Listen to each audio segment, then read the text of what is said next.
दोस्तों, मेरा नाम है नीलेश मिश्रा। कहानियां सुनाता हूं। बिग एफएम पर आप सुन रहे हैं यादों का idiot box with Nilesh Mishra season 5। कहानियां जिनमें आप मिलते हैं खुद से।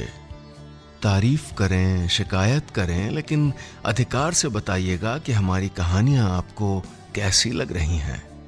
फेसबुक, ट्विटर या इंस्टाग्राम पर बिग एफएम का हैंडल है 927 बिग एफएम, और अगर मुझसे सीधा संपर्क करना है तो मेरा हैंडल है नीलेश मिश्रा, NEELESHMISRA। दोस्तों, मैं आपको सुना रहा हूं अपनी लिखी हुई कहानी दूसरा प्यार पार्ट 4। इस कहानी में अब तक आपने सुना रिद्धिमा मिश्रा क्रिकेट प्लेयर है और अपने कोच नील जोशी से उसे प्यार हो गया है। साथ ही उस व्यक्ति से भी प्यार हो गया है जिसे वो बहुत वक्त से नील समझकर रात रात मैसेज कर रही थी। 2 दिन में रिद्धिमा की एक अग्नि परीक्षा है।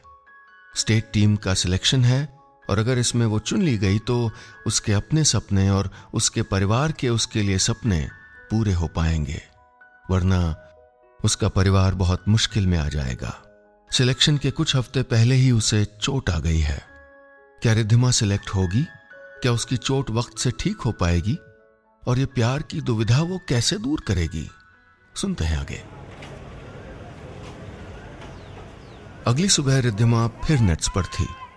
नील ने उसे तब तक प्रैक्टिस पर आने के लिए मना किया था जब तक वो पूरी तरह से ठीक न हो जाए, लेकिन वो जानती थी कि ठीक होने के लिए उसे नेट्स से दूर नहीं, पास होने की जरूरत थी।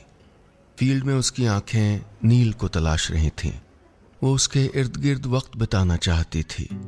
प्यार न सही, साथ तो सही। लेकिन नील आज नेट्स पर नहीं था। मैदान के किनारे पर बनी क्रिकेट क्लब की बिल्डिंग में था। 2 दिन विमेंस क्रिकेट बोर्ड और स्टेट सिलेक्टर्स की मीटिंग थी और उससे पहले उन सब के साथ अभी ब्रेकफास्ट। रिद्धिमा को नील को नेट्स पर ना देखने की आदत नहीं थी। ऐसी क्या पड़ी इतना टाइम इन सब के साथ बिताने की, ब्रेकफास्ट तक करने की? अरे भाई, इतनी नाश्ते की किल्लत थी तो हमारे घर आ जाते ना। मम्मी आई हैं, उनके हाथ के आलू के पराठे खिलवा देते। लेकिन नहीं, दूर रहने के तो बहाने चाहिए ना। जिद में रिद्धिमा वो सब करना चाहती थी जो नील ने उसको मना किया था। उसने प्रैक्टिस पे आने को मना किया था, वो आ गई थी। बैटिंग नहीं की थी, लेकिन डेप्यूटी कोच सर के तमाम मना करने के बावजूद रनिंग की, दाहिने हाथ से थ्रो फेंके और एक हाथ से विकेट कीपिंग भी की। बिल्डिंग के अंदर नील सूट और टाई में ब्रेकफास्ट पर बैठा था। विमेंस क्रिकेट से जुड़ी किसी भी मीटिंग में सारे अफसर आ गए थे, यही उनकी मेहरबानी थी, वरना हिंदुस्तान में पुरुषों के क्रिकेट को एकमात्र असली खेल और बाकी हर चीज को तो लूडो समझा जाता है ना। हाँ जी भाई नील, आपके हाथ में 2 लिफाफे हैं, बताइए। कॉफी ब्रेक के दौरान सिलेक्शन कमेटी के 2 मेंबर कॉफी और सीली हुई ब्रेड के सैंडविच खा रहे थे। सफेद बालों वाले ने कहा, आई ट्रस्ट योर जजमेंट। पहले भी आपने 3 नेशनल प्लेयर दिए हैं, दोनों में से एक का सिलेक्शन तो कर ही देंगे, डोंट वरी। नील ने कहा, सर एक रिकमेंडेशन है और दूसरी रिक्वेस्ट है। रिद्धिमा नील का इंतजार करने के बाद घर चली गई। सारी रात सो नहीं पाई। अगले दिन तय होना था कि रिद्धिमा की जिंदगी का सबसे बड़ा सपना उसके थोड़ा और करीब आएगा या नहीं। रिद्धिमा की मम्मी पूजा में रोज से बहुत ज्यादा देर तक बैठी रहीं।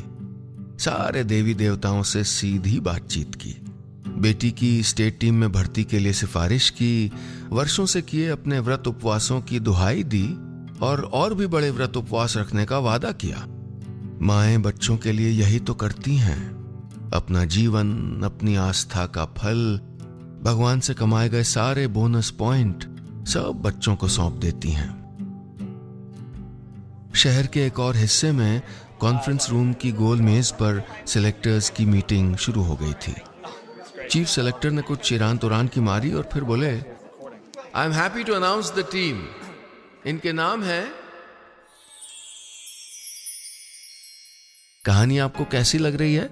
और हाँ, रोज ऐसी ही रोचक कहानियां सुनने के लिए रेडियो पर मिलते हैं ना। सुनिए यादों का idiot box with Nilesh Mishra season 5 big FM पर।